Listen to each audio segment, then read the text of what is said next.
What's up, welcome back to Nostalgia. Dave here with a review of The Lord of the Rings of Power, Season 2, out in full now on Amazon Prime Video. As well documented at this point, The Rings of Power has not been as much of a blockbuster, as big of a success as Amazon would have wanted, given how much they spent on the production of this movie, and of course how much they spent before that just to secure the rights to this piece of Tolkien's, Middle-earth storytelling, the Second Age era of The Lord of the Rings. Leaving all that aside, which is pretty well trod ground at this point, and we'll see what happens if the show gets renewed for Season 3. That's not official yet, but I expect it to happen. Was Season 2 a improvement on Season 1?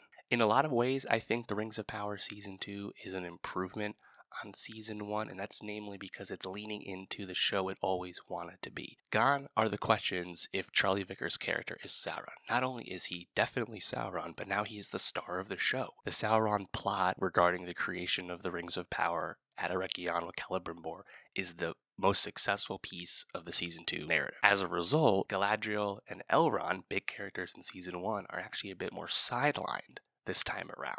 I still think they do a decent job of filling in the larger story, and the dark elf character Adar is a great invention on part of the show. Unfortunately, the show is still incredibly weak with its Numenor plot.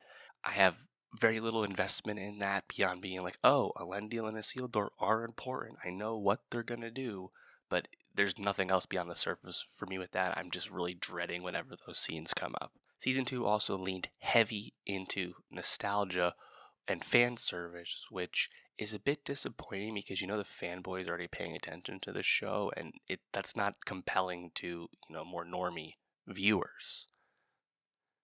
Is it cool to see Durin's Bane actually kill King Durin? Of course. Elendil getting the sword Narsil. Gandalf, now confirmed, getting his staff, meeting Tom Bombadil, definitely talking to Sauron. Yes, it's all great. I would like more story depth beyond the just procession we're on to the last alliance of elves and men at the conclusion of the Second Age. Like, we know the key beats of the plot, so I just need more added on to that to be more invested in the overall story. Like I said, I think there's still an improvement on this just because the dynamic between Sauron and Celebrimbor, and Sauron, being in his Anatar form and being the true deceiver, something that we've read on the page, but actually seeing it in the flesh, and the illusions and the great power he's able to wield, and manipulating Celebrimbor and the other elves of Eregion into creating the Rings of Power, namely, the Elven rings were already created as we've seen, but now the 9, of course, the rings for men that we know will eventually become the Nazgul. Cool to see that again as a fan. And I think, of course, remains true that the production design, the visual effects on this show are tremendous. I think everything out of Eregion, especially once the orcs attack, the fall of Eregion, looked tremendous. Great battle scenes, honestly, especially for TV, looked great. Speaking to the fan service just one more time, like the beginning of the season, we saw Círdan, just a reference, if you know type thing. Otherwise, he doesn't have much of an effect at all on the season or that scene. He's just another elf. Of course, at the end of the season, with the elves defeated, Eregion sacked and destroyed, the elves that survive have left Lindon, and where are they? Oh, the meeting of several rivers and waterfalls. That must be Rivendell. It's like point at the screen type thing. I will say I definitely geeked with Durin's Bane, the Balrog. We knew it was coming. We knew it was coming since last season, and I think technically is that a third age thing? Sure, I think having that in this season is totally fun and compelling, especially because I think they kind of left it open-ended where, like, King Durin, our King Durin, of course there's many Durins, our King Durin in the show has died, after digging too deep, famously, but it seems like it's caved in, so the Balrog's not just going to immediately wreak havoc on Khazad-dûm. So the succession plan and the squabbling that's to come now for the title of the new King Durin, and young Durin that we've come to know, and is going to be challenged. I'm actually pretty intrigued by that. As I've said, the Numenor stuff is incredibly weak, and seeing the bad guys in Numenor fight against the good guys, the believers. It's like, I get it. These are all really familiar beats and whatnot. I would just love to skip ahead to the actual fall of Numenor. That's like the only thing I really care about. It's like seeing Isildur go back to Numenor. I'm like, no, don't go back. I want you in Middle Earth. I want to see Gondor founded already. Let's get it, move on. Tom Bombadil, um, obviously a fun to see him on screen. Of course, infamously cut from the Fellowship of the Ring. He's a character that was cut, for good reason in the films. It was not really necessary at all.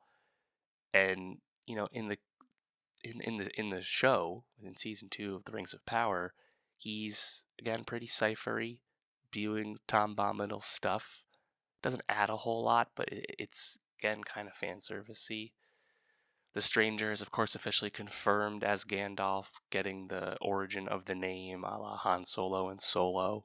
Amusing, I guess. I actually loved his confrontation in the finale with the Dark Wizard, who almost assuredly is Saruman. I was really kind of leaning into thinking that they were going to do the Blue Wizards with this series, just because they're undefined and thus open to interpretation. That is not the case. It's clearly Gandalf and Saruman, and I would not be shocked if we see Radagast in, future seasons. The Saruman actor, I thought, did a really good job. Honestly, like I thought he was commanding the deceptive nature and the two-faced, status of Saruman, of course, that we know well. We don't get a lot of Harfoots apart from Nori and her friend, and of course they meet this other community of halflings, and yeah, I think that stuff is still pretty lackluster, and it's disappointing because, of course, the hobbits are an essential piece of, you know, Lord of the Rings storytelling. You need that aspect. It can't just be the super mythical stuff. So I guess their proximity to Gandalf is helpful, so we'll see what happens. But I like that stuff more than the Numenor stuff, but I certainly love it less than the Elven and Dwarf stuff. And yeah, I mean, I think at this point, with Eregion sacked, which was a key plot point to get to in this season, now Sauron has his army of orcs, right? Mordor is unified, you could say, and I think we're truly now in the key aspect of what a lot of people theorize this show could be in the Second Age, where now we're in the warring times, the Sauron power times before he gets defeated. Of course, in the famous prologue scene in the beginning of Fellowship of the Ring, the movie. So now we're gonna lead up to making the alliance with the men.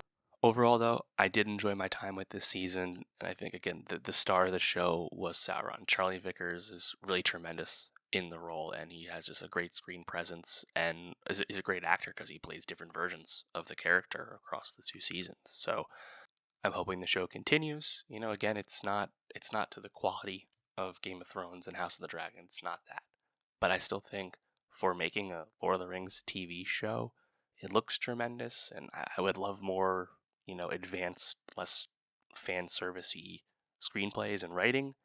But maybe I'm really couching it, but I'm pretty decently satisfied with how this show is going. So I'm hoping it continues.